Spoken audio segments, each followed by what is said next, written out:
बिस्मिल्लाहिर्रहमानिर्रहीम, अस्सलाम वालेकुम।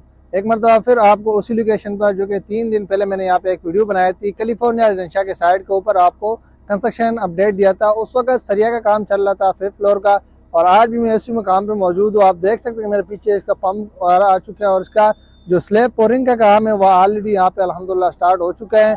इसी तरह कैलिफोर्निया बिल्डर अपने मुख्तलिफ साइड के ऊपर अपने कंस्ट्रक्शन का जो काम है वो सारी है, और इंशाल्लाह आपको इसी तरह हम आपको अपडेट करते रहेंगे। अगर आप भी कैलिफोर्निया बिल्डर का फैमिली का हिस्सा बनना चाहते हैं, फ्यूचर में अपना यहाँ पे रिहाइश करना चाहते हैं या अपना कारोबार करना चाहते हैं, तो आप हमारे दिए गए नंबर पर रब्ता कर सकते हैं या आप हमारा ऑफिस कैलिफोर्निया बिल्डर विजिट कर सकते हैं।